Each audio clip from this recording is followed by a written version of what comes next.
Juste une petite réflexion comme ça sur le pouce, sans filtre et justement sans filtre.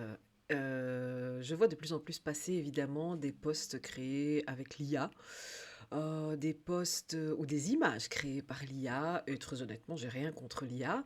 Il m'arrive de m'en servir également pour m'aider à la réflexion, pour m'aider à concentrer mes idées, pour m'aider à trier aussi. Je trouve ça bien fait.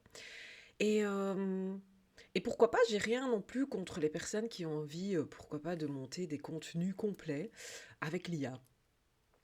Là où je trouve que ça commence à devenir dommage, c'est que je vois de plus en plus de personnes qui créent énormément de choses avec l'IA, qui font des promesses d'une certaine façon avec l'IA, qui mettent en avant certains traits de caractère, certains fonctionnements, certains services qu'ils pourraient amener. Et de plus en plus, en fait, ben, je me rends compte que derrière, après, il faut l'assumer. C'est bien de créer avec l'IA. L'IA, il va te créer un truc super parfait, il va te créer le texte vendeur, il va te créer la structure, il va te créer même les contenus, il va te créer tout ça.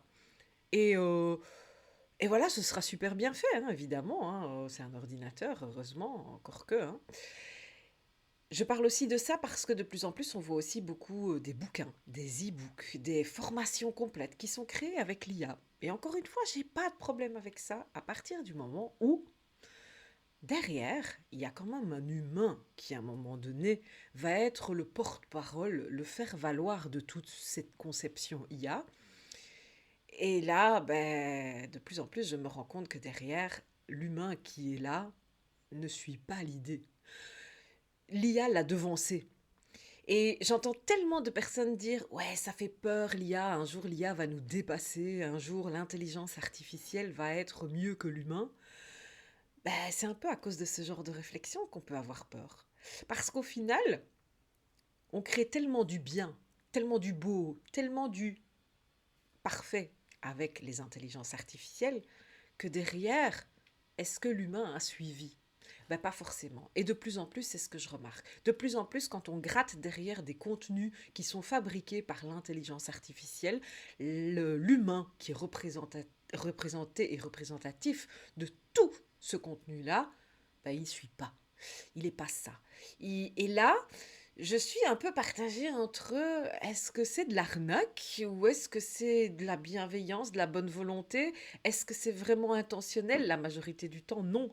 C'est vraiment dans l'esprit de vouloir tellement bien faire qu'on utilise des outils qui sont qui te vendent en fait la perfection, si je peux dire comme ça.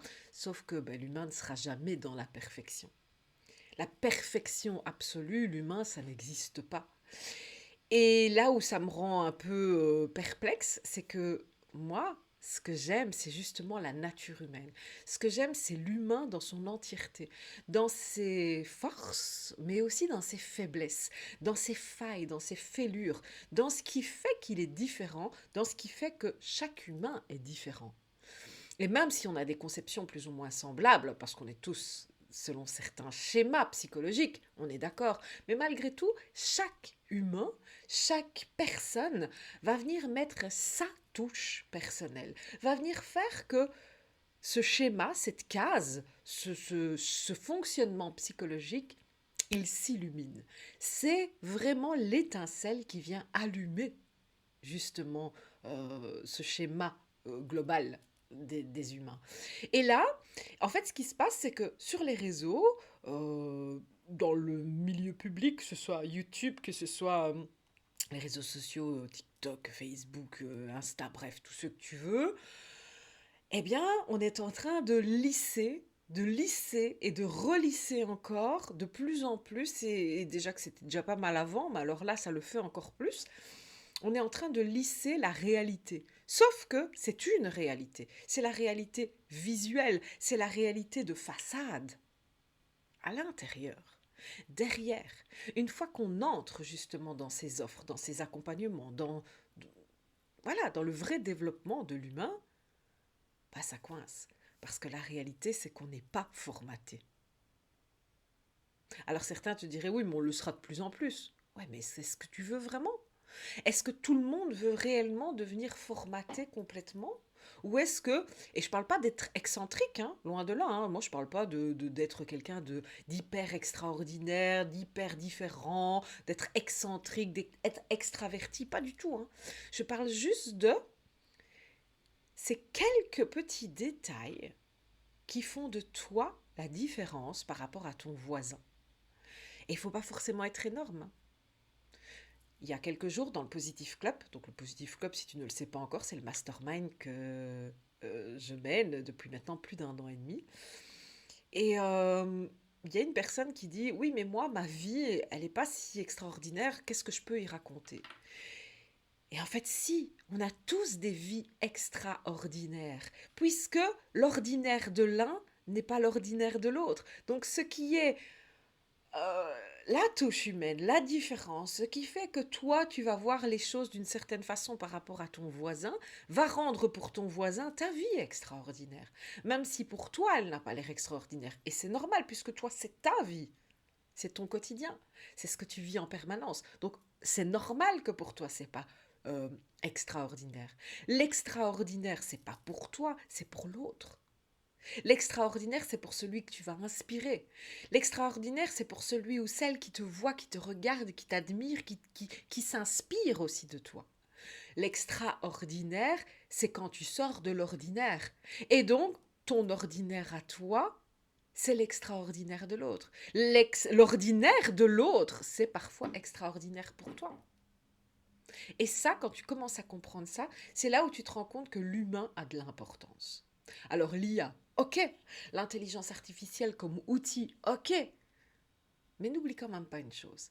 C'est que lorsque tu t'avances avec des théories, avec des jolies phrases, avec du joli contenu fabriqué par l'IA, n'oublie pas que derrière, c'est toi l'humain qui est identifié à ça. C'est toi l'humain qui va devoir assumer derrière ce que tu as dit avec de l'IA. Alors, c'est pas pour culpabiliser, c'est pas pour faire peur non plus, c'est pas pour rendre illégitime certaines personnes.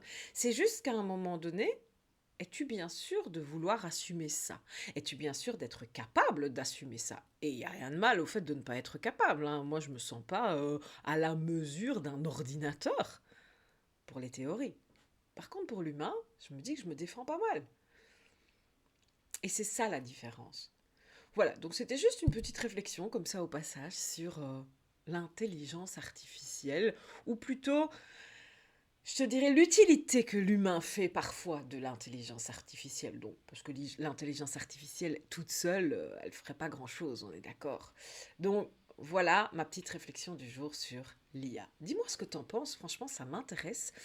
Et puis, voilà, j'avais envie de te parler comme ça à cœur ouvert sur cette chaîne YouTube. Et puis, ben, je te souhaite un bon dimanche et rendez-vous dans la semaine avec les 5 positives minutes, c'est-à-dire une vidéo du lundi au vendredi sur un sujet en particulier, ou via mon profil Facebook, voilà, les différents réseaux, d'autres vidéos ici, et j'essaierai, pourquoi pas, de venir plus souvent te faire des petits moments de réflexion, des positives réflexions sur différents sujets que tu retrouveras en général, bon, le dimanche, parce que le dimanche, c'est cool. Allez, ciao, ciao, à bientôt.